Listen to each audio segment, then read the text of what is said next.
चलिए आप लोग पढ़िए काल। ठीक है, याद कर लीजिए। जो कहानी रहता है पंडित जी जजमान,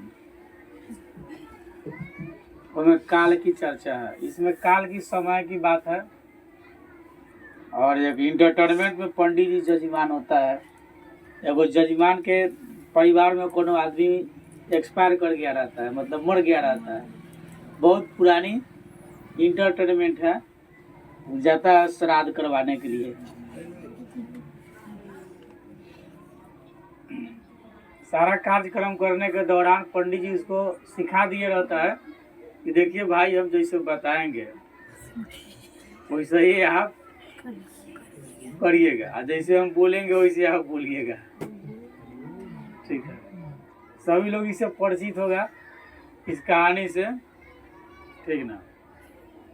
अंत में जजमान पंडित जी के श्राद्ध करके चला जाता है।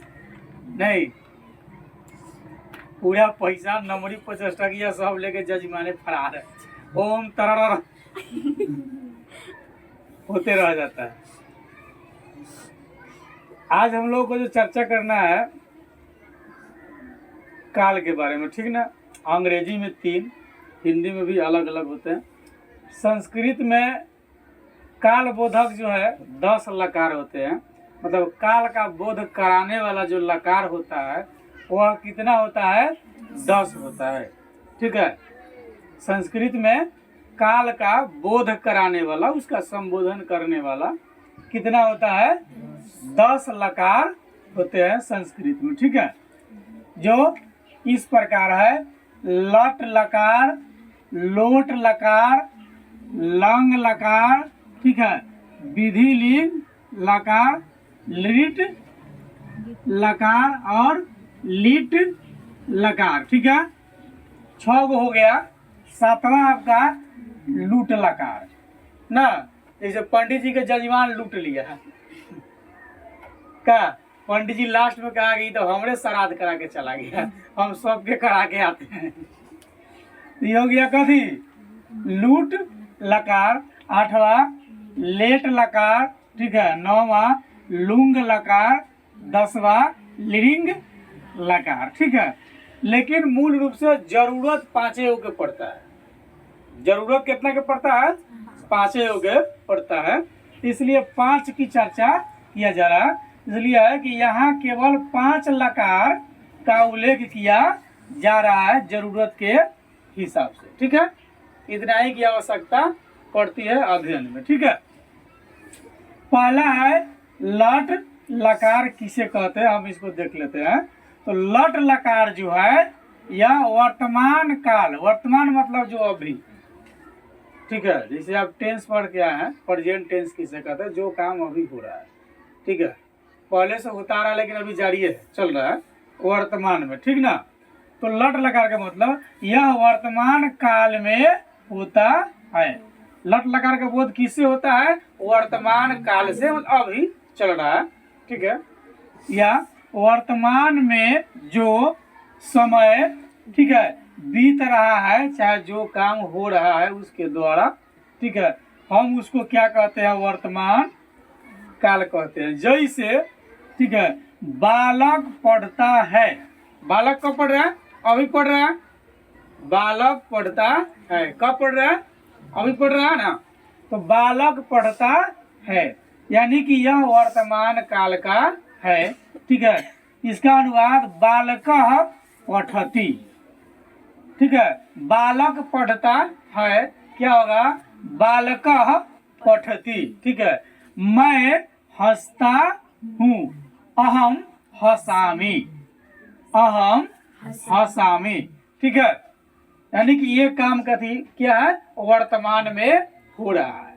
ठीक है, लोट लकार है जो है दूसरा, जिस लकार का प्रयोग जो है आज्ञा, अनुरोध, आशीर्वाद, ठीक है, या प्रार्थना आदि, ठीक है, अनुज्ञा अर्थ में होता है, उसे हम क्या कहते हैं? लोट लकार कहते हैं। ठीक है, जैसे, ठीक है, तुम पढ़ो, क्या आज्ञा दिया जा रहा है? तुम पढ़ो। ठीक है, यह कौन लकार का है? लोट लकार का है। ठीक है, अनुवाद होगा तुम पढ़ो, तुम पठ, तुम पठ, तुम पढ़ो। ठीक है, तुम पढ़ो क्या होगा? तुम पठ। ठीक है, यहाँ पर लिख देगा ज्योति पढ़ो तो कथी होगा? ज्योति पठ।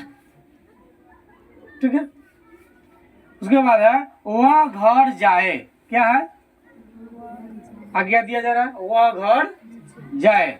ठीक है, वह घर जाए। ठीक है, स गृहम गच्छतु। ठीक है, स पुरुष के लिए होता है, सा माने वह होता है स्त्री के लिए, और स माने वह होता है पुरुष के लिए। वह घर जाए। ठीक है, तो स गृहम गच्छतु। ठीक है, आगे जो आपका मैं घर जाऊं, मैं घर जाऊं, ठीक, आगे ले रहा हूं। ठीक है, तो अहम गृहम गच्छामि, अहम गृहम गच्छामि। ठीक है, अगला जो हम लोग का है क्या है? लंग लकार। जिस लकार का प्रयोग भूतकाल अर्थात बीते हुए समय के लिए होता है।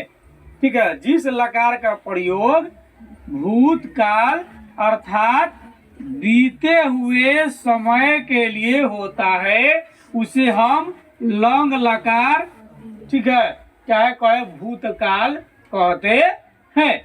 ठीक है, जैसे रमेश विद्यालय गया, चला गया, अब नहीं है, निकल गया, तो रमेश विद्यालयम आगच्छत। क्या है? रमेश विद्यालयम आगच्छत। मैं घर गया, अहम गृहम आगच्छम, अहम गृहम आगच्छम। ठीक है, तुमने पुस्तक पढ़ी, काम खत्म हो गया है, यानी तुम पुस्तकम अपठः, तुमने पुस्तक पढ़ी, तुम पुस्तकम अपठः। विधि लिंग लकार में है कि जिस लकार का प्रयोग चाहिए, सकना या लोट लकार के सभी अर्थों में होता है। ये लोट लकार के सभी अर्थों में होता है। ठीक है, उसे हम विधि लिंग लकार कहते हैं। जैसे उसे सच बोलना चाहिए। क्या है? उसे सच बोलना चाहिए, तो स सत्यम वदेत्। ठीक है, मुझे रामायण पढ़नी चाहिए, अहम रामायणम पठेयम। क्या है? मुझे रामायण पढ़नी चाहिए, तो क्या हो जाएगा? अहम रामायणम पठेयम। ठीक है, क्या हो जाएगा? अहम रामायणम पठेयम।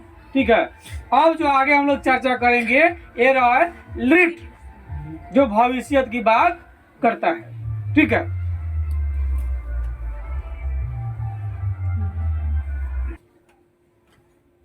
पांचवा जो हम लोग का है लिट लकार। ठीक है, तो जिस लकार का प्रयोग भविष्य काल के में होता है या आने वाले समय में कोई काम होने वाला है, उसको हम क्या कहते हैं? लिट लकार कहते हैं, चाहे भविष्य काल भी कह सकते हैं।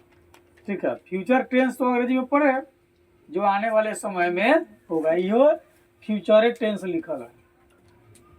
ठीक है, यानी लिट लकार मतलब जिस लकार का प्रयोग भविष्य काल के लिए होता है या आने वाले समय में कोई काम होने वाला है, इससे बोध जो कराता है जो सब, ठीक है, उसको हम क्या कहते हैं? लिट लकार कहते हैं। ठीक है, जैसे वह घर जाएगा, आने वाले समय में बताएगा, कल जिंदा रहेगा तब न जाएगा, वह घर जाएगा। ठीक है, स गृहम गमिष्यति, वह घर जाएगा, क्या हो जाएगा? स गृहम गमिष्यति। क्या हो जाएगा?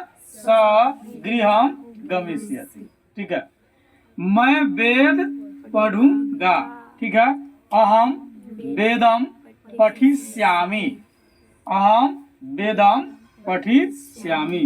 तुम तमाशा देखोगे, ठीक है, तो त्वं कौतुकम द्रक्ष्यसि, त्वं कौतुकम द्रक्ष्यसि, ठीक है, तुम तमाशा देखोगे, ठीक है। यानी कि ये स्टडी के लिए 5 लकार का ही उपयोग किया जाता है। ऐसे होता कितने 10, ठीक है। प्रत्येक लकार में 3 पुरुष होते हैं, प्रत्येक लकार में 3 पुरुष होते हैं, प्रथम पुरुष, मध्यम पुरुष और उत्तम पुरुष, ठीक है। प्रत्येक पुरुष में 3 वचन होते हैं, प्रत्येक पुरुष में 3 वचन होते हैं, एक वचन, द्विवचन, बहुवचन। जो अकेला का बोध कराए एक वचन, जो दो घोड़ा का बोध कराए दो वचन, जो बहुत के बोध कराए बहुवचन, ठीक है। आपको समझने के लिए यहाँ एक एग्जांपल दिया रहा, जैसे पठ, ठीक है, पठ धातु है, क्या है ये, पठ धातु है, जिसका अर्थ होता है क्या, पढ़ना, क्या होता है, पढ़ना। लट लकार में हम इसका उपयोग कर रहे हैं, यानी कि वर्तमान काल में, ठीक है।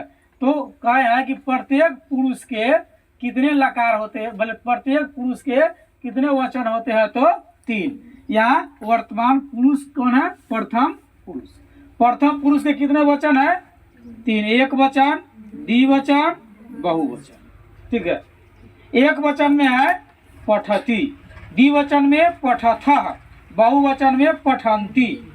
जब आप इसको याद करेंगे तो पढ़िएगा, पठति, पठता, पठन्ति, फिर पठसी, पठथा, पठथा, ठीक है। चलिए, तो पठति मतलब पढ़ता है, पठति माने पढ़ता है।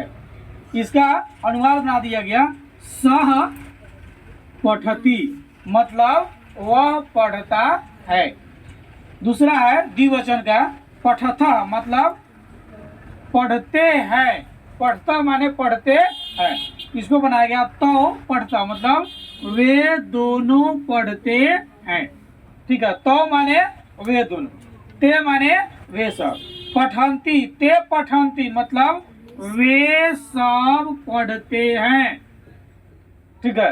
पूछेगा आपसे कि स माने वह, तो माने वे दोनों, ते माने वे सब, ठीक है। फिर उसी तरह कहा कि प्रत्येक पुरुष में 3 वचन होता है, मध्यम पुरुष का भी 3 होगा, उत्तम का भी 3 होगा, तो मध्यम पुरुष का भी है एक वचन, द्विवचन, बहुवचन, ठीक है। इसमें है पठसी मतलब पढ़ता है, पठथा मतलब पढ़ते हो, है नहीं, पढ़ते हो, पठथा, यह पठथा मतलब पढ़ते हो, ठीक है। मतलब एक नहीं कई, 2 पढ़ते हो तो पठथा, 2 से अधिक पढ़ता है अगर तो पठथा, ठीक है। इसमें है तुम पठसी मतलब तू पढ़ता है, पठथा इसका बनाया गया युवाम पठथा न तुम दोनों पढ़ते हो, अब पठथा मतलब युवम पठथा तुम लोग, कौन गोरा है, गिन पा रहा है न गिन पा रहा है, अब तुम दोनों तो गिना जा रहा है, 2 गोरा है, ठीक है। जहां भी 2 का बोध हो, अधिक का हो, ये विसर्ग हट जाएगा, ठीक है। फिर आगे हम लोग इसका अगले दिन चर्चा करेंगे।